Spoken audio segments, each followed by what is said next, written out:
Today I'm here to talk about all my reading plans for October, as well as what I'm going to be playing in terms of video games, my puzzles, and everything else. So if that sounds good, let's get started. Now first let's talk about my own Halloween TBR, and this is going to be a combination of backlist and frontlist titles, things that I really want to get to that aren't necessarily related to review copies.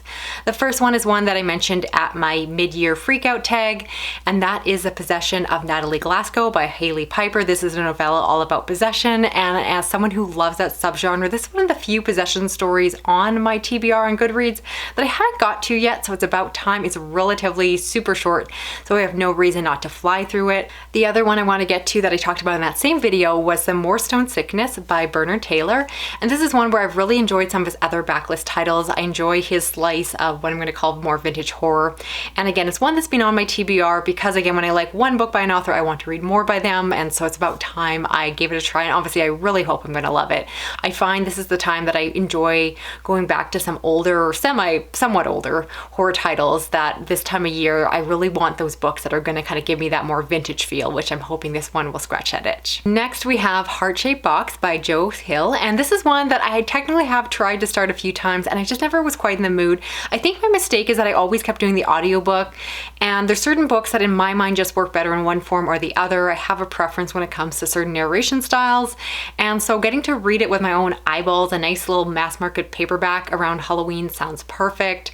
I'm really hoping I'm going to like it, and I really do like the beginning, but I'll be honest, every time I went to read it my attention would drift later into the audiobook and I would end up putting it down for something else, but I liked what I read, so I really want to keep going. And again, I think being able to read it a lot faster, which I can read a lot faster physically than I do on audio, should work in my benefit. So I understand this one is about a man who gets a possessed item, and then again, it's been years since I've actually dove into this book or looked at the synopsis, but again, I often consider Joe Hill to be one of my favorite authors, so it's kind of a shame or a fault of mine that I haven't gone through and read all of his backlist. This is one of his major works that I still haven't read and really need to change that. I hope I'm gonna love it. I can be hit or miss when it comes to any kind of like ghost-like story, but if any author can do that, I think it's him. And speaking of Joe Hill, I also want to read his new release, which is King's Sorrow. I don't know much about this book. Again, given the author, I'm quite happy to go in quite blind. I've heard this book is really chunky. I've seen all of the early editions or arcs online that other people have gotten.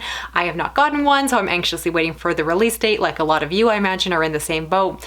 And so it is one that I really want to do an individual review regardless of how I feel about it. I think this book is going to be buzzy enough that it's going to be worth having its own dedicated video. Let me know if you're interested in watching that, if I were to put the effort in to put that all together. And the last one is one I'm personally excited for, but I recognize a lot of you may not even have it on your radar, but that is The Black Wolf by Louise Penny. This is the newest book in the long-running mystery thriller series of Inspector Gamache. This again is a story that's typically set in this small, remote Quebecois town where we follow this inspector, and each story in itself, in terms of the story or the mystery, is relatively self-contained, but there is a lot of character work, and I think even just from the synopsis that this one is going to call back to characters and elements and perhaps even some of the mystery elements of previous books. So at this point, if you are interested in the series, you do want to start closer to the beginning, if not the very start of Still Life, just because I do think you're going to spoil a lot of the experience for yourself, but it's one that I've been really enjoying, definitely loving to dive more into Canadian authors, and she's just the right balance for me of having something that almost feels cozy with the Quebecois setting, but then also at the same time having a realistic image of the grittiness that comes with any kind of crime fiction. And so for me, it's kind of the best of both worlds. So really looking forward to this one. I hope I can get my hands on a copy soon after release, because again, I don't have an art copy at the time of recording this at least. And so that brings me to talk about the patron books. So first, in September, as I mentioned previously, we read Wildling Hall by Elizabeth Hand, and this is a short horror novella where we follow a group of individuals that are spending time at this particular building that perhaps is haunted. It's very much that tropey story where you have a group of individuals that are all very much intertwined in terms of their relationship, who likes who, all of that. And then there's a house with a history.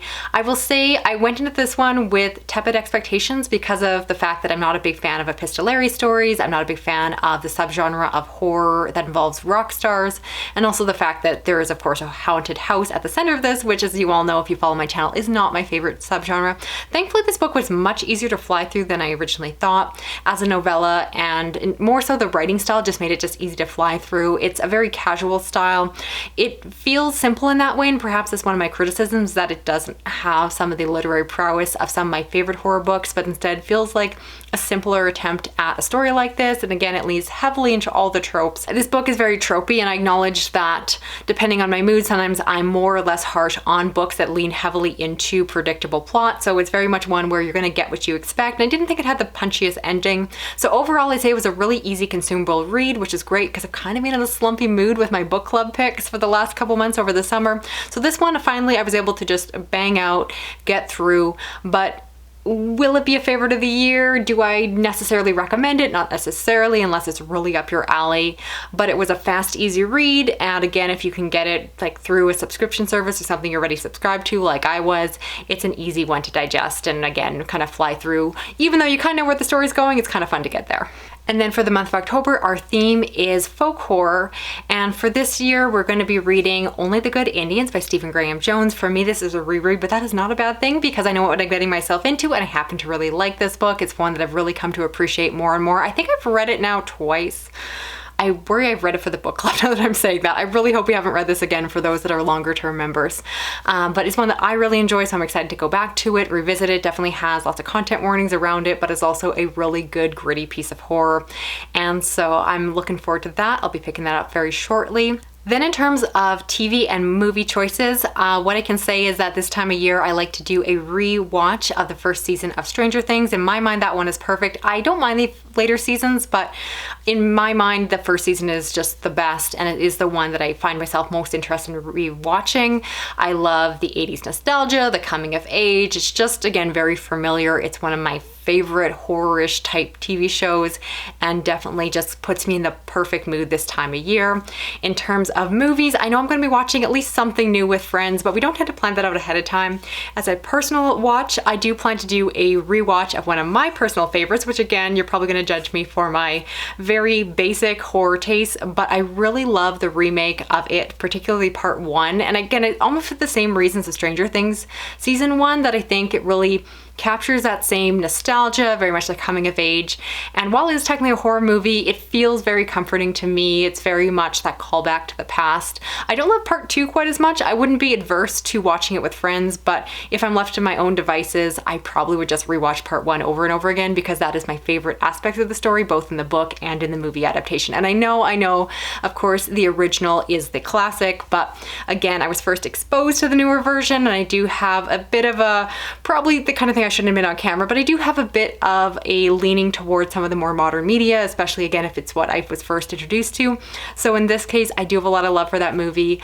I did end up picking up a physical copy of it so I can again watch it year after year and make it kind of a Halloween personal tradition. So let me know, what is the horror movie that you watch every Halloween? I'd love to hear your annual rewatches down in the comments. Next, let's talk about puzzles. And this is something, again, I'm kind of exploring how to incorporate into these videos. So I have 3 puzzles I picked out for the month of October. This one I'm actually currently doing as a bit of a cheat in September, but that is by Mud Puppy, and that is called Ghostly Gathering. I just think it's a really cute 500 piece with just adorable ghosts. And yeah, I definitely am finding myself leaning towards the easier puzzles. This next one is actually one I did already. I basically did it the moment it showed up at the door, but I'm hoping to redo it in October if I have time. And this one's by Gallison. It's called A Spooky Village. And I really love that it has this gold foil overlay. It's probably hard to see on camera, but it's really shiny. And it was so much fun to do. As I mentioned, I tend to lean towards smaller puzzles, kind of maxing out of that 500 piece, but this is 1,000 pieces. And it was longer in terms of the putting it together, but I never really got stuck the way that I do when I try other 1,000 pieces. So it is one that I'm really anxious to get back to. I just had a lot of fun putting it together, which is something I cannot say about all the, again, larger puzzles that I've attempted in the past, but really looking forward to returning back to this one. And that's the point, is I don't want to just be buying puzzles constantly. I'm really getting mindful of my consumption when it comes to hobby activities. And so the idea is I'm going to have a series of puzzles that I love and then do them over and over again. Even if they start to get worn out, I want to just keep redoing them and really, again, re-experiencing the thing I love rather than buying something new all the time. The last puzzle I also have done, but I do want to redo, and that is Halloween Parade. This is another Gallison. This one, the art is done by Michael Storings, and I just really like his artwork. His puzzles are more challenging than the other two just because it's a lot more blurry and kind of imprecise in the way that the artwork is done, just from a putting the pieces together, it's often hard to see what you're really looking at when you're looking at an individual piece, but I really like them. He's done a lot of 1,000-piece puzzles that I've been tempted to buy so many times, but I know I'm going to be really frustrated, so I'm telling myself I'm only able to do his 500-piece puzzles because this one was challenging, but again, I did it when it arrived and want to redo it during the proper Halloween season. Then in terms of video games, I'm planning on doing Until Dawn, which we have an old PS4 copy. This is one I remember buying for my husband either for Christmas or his birthday. And it's one of these times where I bought it for him, but I kind of bought it for myself because I am more the person into horror things. And I basically wanted him to play it so I could watch him play it. And we did play through part of it, so I can't say I haven't seen a good portion of the gameplay. We maybe got, say, 3-4 hours in, but he didn't love it as much as I did. Wasn't a huge fan of the campy teenagers at a cabin kind of reuniting, very tropey in terms of like a slasher horror setup, which is what this game is. And so he encouraged me to just go and play it myself. So it's been years now, but I do plan to properly go through it. I've started and stopped it a few times, but I'm committed this season. And it is one of those kind of choose your own adventures, or not really choose your own adventures, that's the wrong word, but a story where I believe choice somewhat matters as to who lives and who dies, and it's all with like quick time events, similar to Heavy Rain, but I'm hoping I'm going to be a lot happier with how it all comes together. And I heard this one, as long as you go in with the right expectations and kind of know it's going to be a campy horror story, it can be really fun. So I'm hoping that it scratches that Halloween itch because I really want to have, again, a video game ideally that I can hopefully play every year, every couple years, and start to have, again, games I'm playing on rotation out of my own collection rather than always getting something new, which is, again, something I'm very mindful of because I always find myself wanting to buy new things. And really, again, if I can find video games I love and can get through, which is half the challenge, then I just want to replay them kind of seasonally as I return back to Halloween, hopefully next year. So we'll see how that goes. So that's it for this video here. I'd love to know the media I talked about, which ones are you most interested in? If you have any feedback, questions, reactions, all of that. And of course, I'd love to know what media are you planning on consuming in the month of October, whether it be books, movies, TV shows, etc. Because I really love to know what other things, especially if it's something, again, you go back to year after year, what are your Halloween traditions when it comes to media? Because again, I do find myself leaning into that comfort watch, comfort read experience where I really like to revisit something that is familiar. I find it's great with my anxiety and really, again, allows me to just enjoy the season, coming back to familiar things that I already know I love. While of course, also finding new favorites along the way is also a great balance, I think. So love to hear from all of you in the comments. If you're new to my channel, don't forget to subscribe, hit the little notification button, drop a comment, even just an emoji like a Halloween pumpkin lets me know you're here. Otherwise, give me a thumbs up and I'll talk to you later. Okay, bye-bye.